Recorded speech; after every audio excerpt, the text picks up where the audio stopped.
There's something about me that is incredibly attracted to the notion of something that on the surface sounds very, very simple, but under the covers is actually rather complicated, is like actually extremely complicated. And that was like my kryptonite. That was like, or my intro drug, as it were. I needed more of that. This notion of something being inherently simple, but also complex.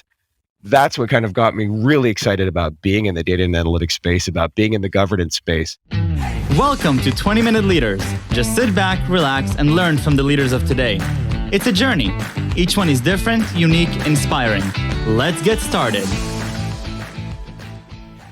This episode is powered by J Ventures, a community-driven VC fund in Silicon Valley, in partnership with Lomitech, and sponsored by Homeward Ventures, Hippo Insurance, Upwest, Hillel at Stanford, Leap, and Birthright Excel. Welcome to 20-Minute Leaders. This episode is all about data management and data governance. Meet Malcolm, a thought leader in the field of master data management and data governance, and has consulted with some of the largest businesses in the world on their enterprise information management strategies. He is a frequent public speaker on data and analytics best practices and cherishes the opportunity to share practical and actionable insights on how companies can achieve their strategic imperatives by improving their approach to data management. This world is changing so quickly, and data is becoming probably the most important asset for any company, and your expertise is in data and data governance. Today, you're the head of data strategy at Profisee, previously senior director analyst at Gartner, amongst many other really interesting positions. And so a lot to talk about here, a lot to unpack. And what I'd love to spend these 20 minutes is to understand a little bit better, your own journey and data governance as a domain that we should be really thinking critically about, both as entrepreneurs, as engineers, and as thinkers in general. So thank you very much for being here. Thank you so much. Well, my data origin story, I think, is what you're asking. And I've been in the software space for the better part of 30 years. It sounds amazing to say that, but it's true. I've been in the software space an awfully long time, but I really kind of fell down the data and analytics and the data governance rabbit hole about 20 years ago, just about 20 years ago, when I was a consultant, and I got hired by a $2 billion publicly traded company as a consultant to answer one question. That question was, how many customers do we have? And I was wait a minute, hold on a second. You're a publicly traded company. You're a relatively large company. You have audited books quarterly from some large consulting company, and you're reporting to the street. What do you mean you don't know how many customers you have?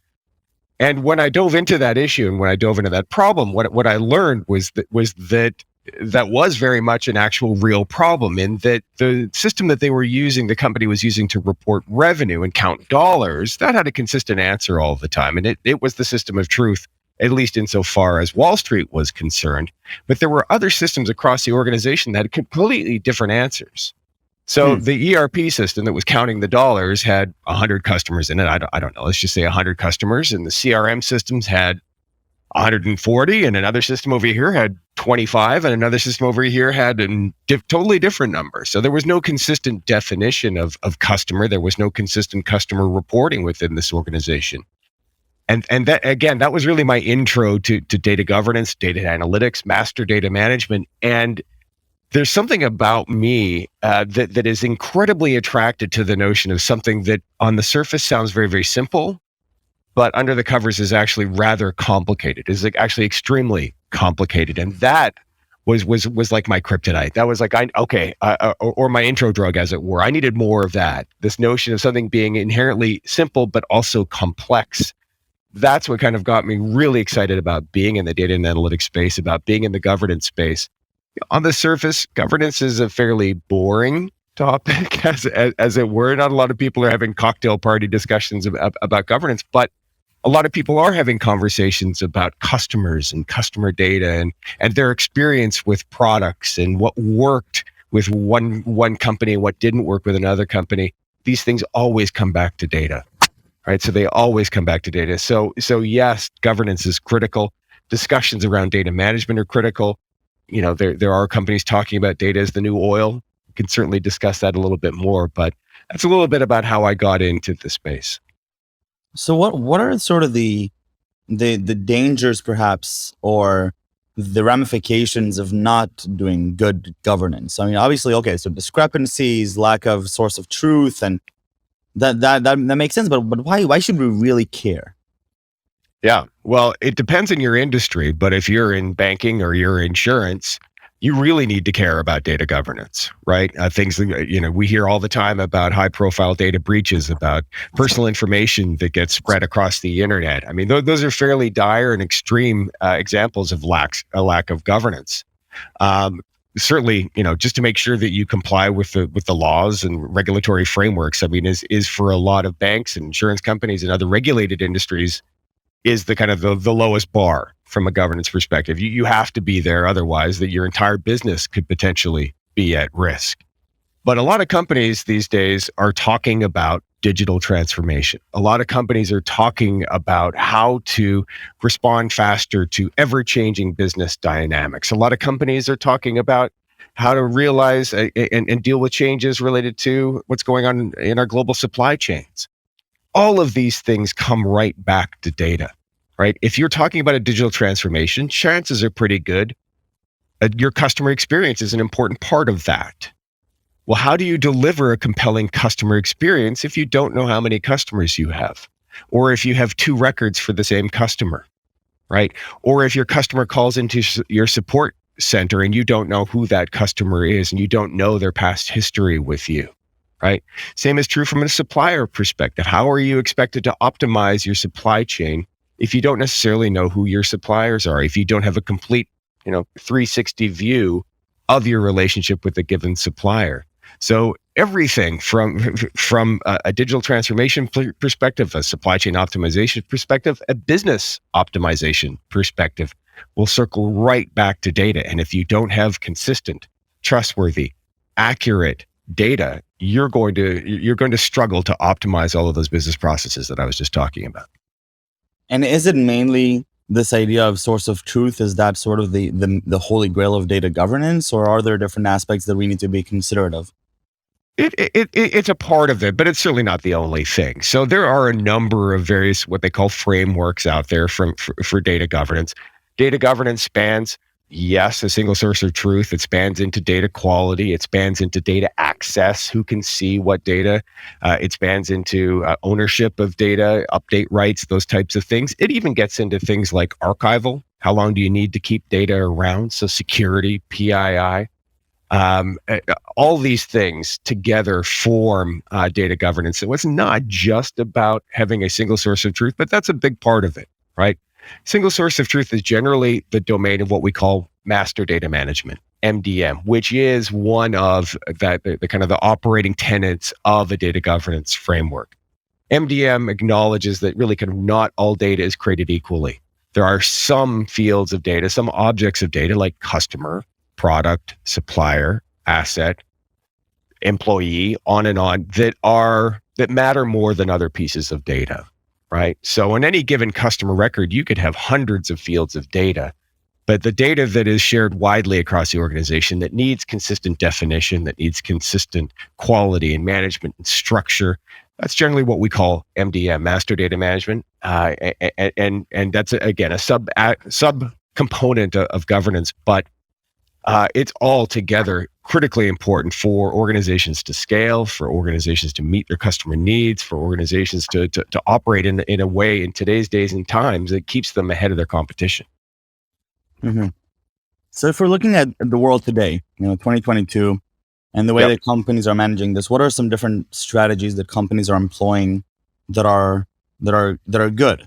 Good strategies for doing good data governance around us? Yeah, it's a great question, and I'll be honest, Michael, and say, given my years of experience as an analyst in the governance space, I can say it remains a massive challenge for most organizations. Right, most organizations are really kind of struggling with two approaches at a very, very high level: decentralized versus centralized.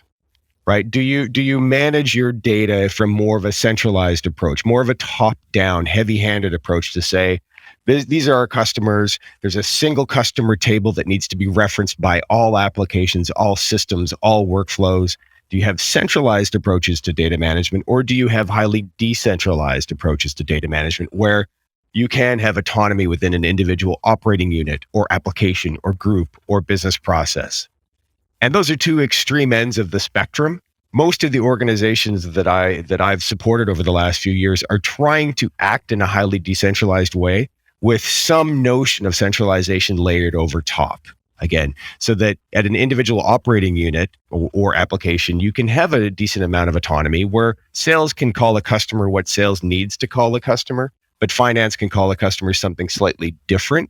One is how you sell, the other is how you recognize revenue. But at some levels within the organization, when you move up the organization from more of an enterprise-wide view or corporate-wide view, some of those rules need to be consistent. Because again, if your CEO asks, how many customers do we have? There can really only be one answer. So it is this sweet spot for most organizations is a hybrid between highly decentralized, do whatever you want, and highly centralized, completely kind of top-down, kind of edict-driven approaches to governance. Generally, it's some hybrid in the middle of those two approaches.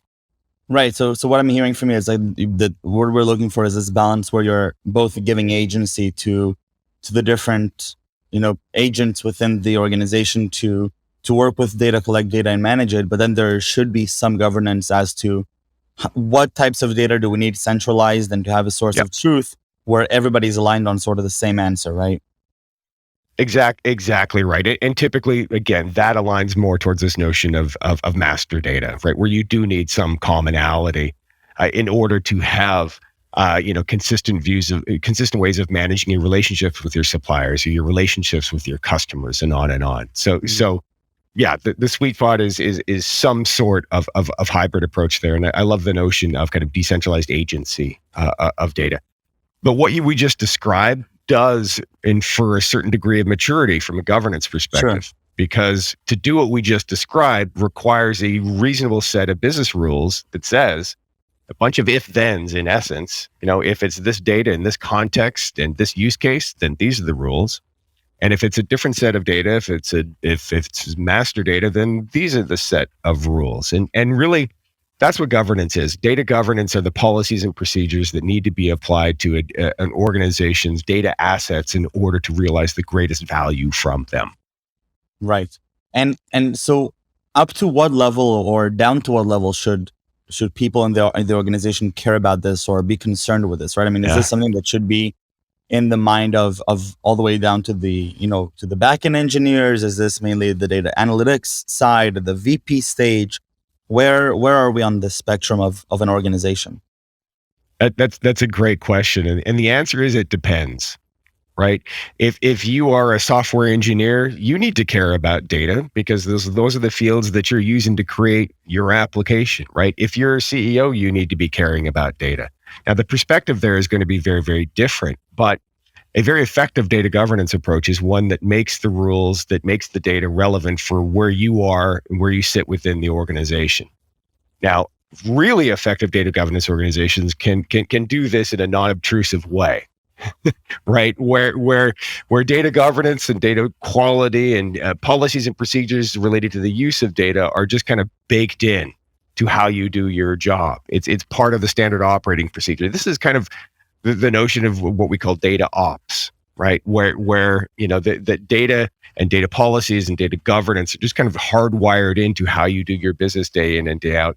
And very, very good ones and high functioning organizations can make it such that it doesn't appear like it's all rules, like it's all constraints, right? A high functioning organization can put governance policies into, for example, a CRM system so that if a salesperson is interacting in there and creating a new customer record, that the controls that are put into place are actually helpful, right? Mm-hmm. They make sure that you don't put in duplicate accounts. They make sure that you are aligning that account to the right, or to that customer to the right account, and so that RevRec can be correctly applied. So it really depends on the level of the organization. Everybody will have different views, but when done the right way, governance should be viewed as an enabler of business and not as some form of control of the business. And that's what high functioning organizations are trying to get to, is this notion again of governance is something that makes things better and not a way of slowing organizations down.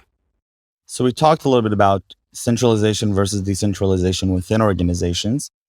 But now if we're looking at data governance as sort of a strategy and different ways to, or different best practices to implement data governance, are we seeing a new vertical of outside organizations that are mastering this in some SaaS product or some strategic way to then be able to go and integrate into organizations? Where are we at in terms of the industry and the opportunities for data governance in the world? It's a great question. The short answer is there are lots of fantastic technologies that can be sold as SaaS that can help automate a lot of data management tasks, including data governance. So data governance spans all the way from data cataloging, like knowing what you've got out there, data profiling, where are all the fields of data and how are they defined and what's all the metadata associated to them. So there's kind of, that's one aspect of data governance. And then the other aspect of it is management of policies and procedures. Third aspect is execution of those policies and procedures, making sure that they're actually enforced. There are great solutions that are out there in the market that do all of those things, but they're highly dependent on humans defining business rules for data management. What's acceptable, what's not acceptable. Even things like something called entity resolution, matching. Joe Smith, Joseph Smith. Is that one thing or is that two things? Generally, historically at the very least, the technology solutions in this space have required human beings to define those rules. Now, we are seeing a pivot in this space with the application of newer technologies to allow for added layers of automation in data management. And so where you can see some use of AI and ML to start automating some of these decisions, where you could, in theory, use AI to look at large swaths of data to understand when data is being used correctly versus when data is being used incorrectly, based on things like, was that transaction successful or was it not successful? If it was successful, that's indicative of good data. If it's not, then that maybe indicates bad data. It's a very, very high level example of how AI could be applied to help kind of what we call augment some of the data management decisions. So we are in the middle of a pivot within the software world away from truly human driven. This gets into even things like data modeling, like just relying on humans to build data models, where you can actually start to rely more and more on algorithms to define the data models. Another great example is graph. Graph is being leveraged heavily within the data management space because it's really good at showing relationships, right? So hierarchies, ontologies are intrinsic to data management, right? How do things relate to each other? How do corporate entities relate to each other? That's a perfect use case for a graph type application to go in and say, here's how your data is all related to each other. And we can actually maybe even take a first pass at some sort of a hierarchy here of a way of organizing your data that makes logical sense, that doesn't rely on a human being trying to figure it all out. So there's a pivot going on in the space. A lot of the software solutions are moving towards more of these AI and ML driven infrastructures, but they'll never truly automate the human factor here. Never truly get away from that. So there will always be a role for some degree of human oversight when it comes to data management. Right. It sounds like it also speaks a little bit to the trend of supervised versus unsupervised learning from AI models. This understanding that some things we can we can dictate the question, or we can dictate sort of a requested response through supervised data, but if we're looking at unstructured data that we may be humble and say, you know what, we're not actually sure that we understand this data as well as we should. Maybe we should leverage some algorithms to help us identify how we should be even interpreting this data. So I think that speaks a lot to that. And I think we're running out of time, but this is a fascinating conversation. What I really also want to get at is why are you so excited about this? So why are you spending your time talking about data governance and mastery of data? Why is it something that you're personally excited about? I'm on a mission to make this easier for companies. Mm-hmm. I really, really am. I'm excited about it. Again, getting back to what I was talking about before, it seems simple, but it's actually not. And I've applied more than a decade of thought into this space. And it's my mission to try to help people understand this and to help companies overcome a lot of these things.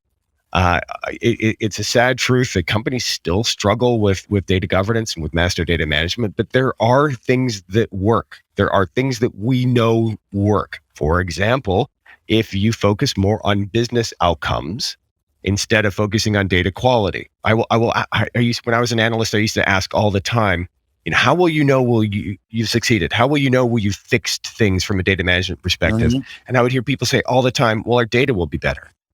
Well, nobody cares about that. People care about business outcomes. People care about more money, lower costs, or less risk, right? That's Sure. just one example of an approach that we know works. So over the years, through the school of hard knocks, I've come to know what works and what doesn't work. And I want to share that with as many companies and with many people as I can, because when we do, we know it can drive incredible value for organizations. Incredible. Malcolm, I really want to thank you for taking this time and spending it with me, talking about data governance, data mastery, the motivations, the journey that we run, and a little bit about, how we should be giving respect to this world and to the importance of it. So thank you very, very much. Continue making a great impact on our organizations, and best of luck. Thanks so much, Michael. Really appreciated our time today. Thanks. Thank you.